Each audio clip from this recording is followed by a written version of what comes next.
चिराग पासवान बताते हैं कि मुख्यमंत्री से उन्होंने इसलिए मुलाकात की क्योंकि आए दिन ये खबरें चलती रहती हैं कि चिराग मुख्यमंत्री बनना चाहते हैं, वो बिहार आना चाहते हैं। तो इससे नीतीश कुमार के मन में कोई द्वेष पैदा ना हो, वो चिराग पासवान को अपना दुश्मन ना मान ले, इसलिए चिराग पासवान ने नीतीश कुमार से मुलाकात की थी। देखिए, बीते दिनों चिराग पासवान एयरपोर्ट पर उतरकर एक गुलदस्ता लेते हैं, गुलदस्ता लेकर मुख्यमंत्री आवास पहुंचते हैं और मुख्यमंत्री को गुलदस्ता देते हुए बहुत मुस्कुराते हुए फोटो क्लिक करवाते हैं और सोशल मीडिया पर डालते हैं और कहते हैं कि आज हमारे मुख्यमंत्री नीतीश कुमार से मुलाकात हुई। पहले यही चिराग पासवान कहते थे कि मुख्यमंत्री अपने हवा महल से बाहर नहीं निकलते।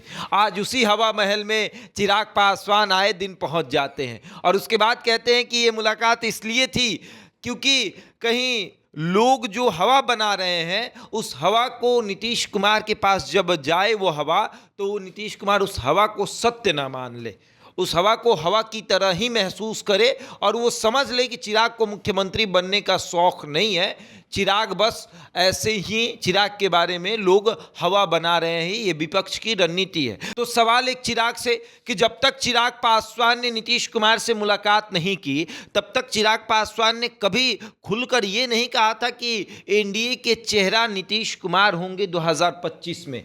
25 में नीतीश कुमार के चेहरे पर चुनाव लड़ा जाएगा, खुलकर कभी चिराग ने नहीं कहा था।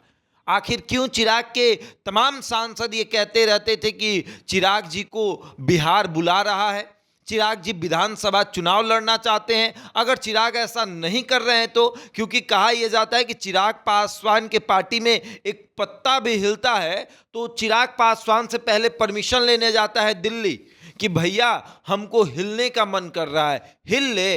तो चिराग जी कहते हैं हिल लो, तो पत्ता फिर हिलता है। चिराग जी कहते हैं कि नहीं हिलना है तो पत्ता फिर दिल्ली से बिहार आता है और अपने टहनी में लगा हुआ होता है, उसकी हिम्मत नहीं होती है कि वो हिल जाए। तो ऐसे में चिराग पासवान के पार्टी के नेता कैसे कह देते हैं कि चिराग पासवान को बिहार बुला रहा है? ये बातें आखिर कैसे उठी? क्या चिराग पासवान से बातचीत नहीं हुई थी? और चिराग पासवान जो आज कह रहे हैं कि जिस तरीके से आए दिन मीडिया में खबरें चलते रहती हैं, अफवाहें चलते रहती हैं कि हम मुख्यमंत्री बनने वाले हैं, हालांकि खुलकर उन्होंने इन बातों को नहीं कहा। उन्होंने कहा कि जिन अफवाहों को आप दिन प्रतिदिन सुन रहे हैं उन अफवाहों को मुख्यमंत्री उस तरीके से ना ले लें जिस तरीके से लेना चाहिए, इसलिए हमने नीतीश कुमार से मुलाकात की। और ये मुलाकात इसलिए भी जरूरी थी क्योंकि चुनाव आ रहा है और चुनाव के समय में मुलाकात होनी चाहिए, क्योंकि अब सीटों का बंटवारा है, अब बातचीत है कैसे सरकार आगे बढ़ेगी, क्या क्या सरकार की रणनीतियां हैं जिनको क्षेत्र में बताना है, तमाम तरह की बातें होती रहती हैं। लेकिन ये बात भी सत्य है कि चिराग के मन में मुख्यमंत्री की कुर्सी की लालसा है। ये बात भी सत्य है कि भारतीय जनता पार्टी ने चिराग पासवान की क्लास लगाई है। ये भी बात सत्य है कि नीतीश कुमार ने भी चिराग पासवान की क्लास लगाई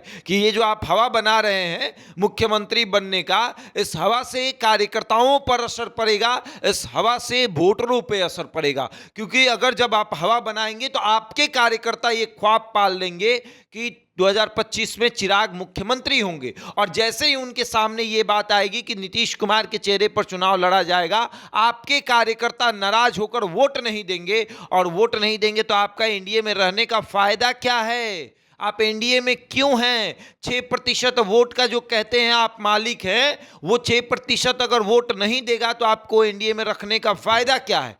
विधानसभा में क्या फायदा है आपको रखने का? तो इन तमाम सवालों का जवाब जब चिराग पासवान से पूछा गया तो चिराग पासवान का जवाब निकला, हमारे मुख्यमंत्री 2025 में नीतीश कुमार के चेहरे पर चुनाव लड़ा जाएगा। पहले चिराग के उसी जुबान से निकलता था हमारे प्रधानमंत्री, आज उसी चिराग पासवान के मुंह से निकलता है हमारे मुख्यमंत्री। क्योंकि हमारे मुख्यमंत्री नहीं कहेंगे तो फिर विधानसभा में सीटों के बंटवारे में दिक्कत आ जाएंगी, और दिक्कत आएंगी तो भाई तकलीफ तो होगा। तो इसलिए हमारे मुख्यमंत्री कहना बहुत ज़रूरी है, और इन बातों को कहना भी बहुत ज़रूरी है कि नीतीश कुमार उन बातों को सीरियस ना लें जिन बातों की खबरें लगातार आए दिन चल रही हैं कि चिराग जो हैं वो मुख्यमंत्री बनना चाहते हैं। तो इन तमाम तरह की बातें जो हैं वो चल रही हैं। अब आगे देखिए क्या होगा। बहरहाल इस खबर में इतना ही। बने रहे हमारे साथ और देखते रहे द इंडिया टॉप।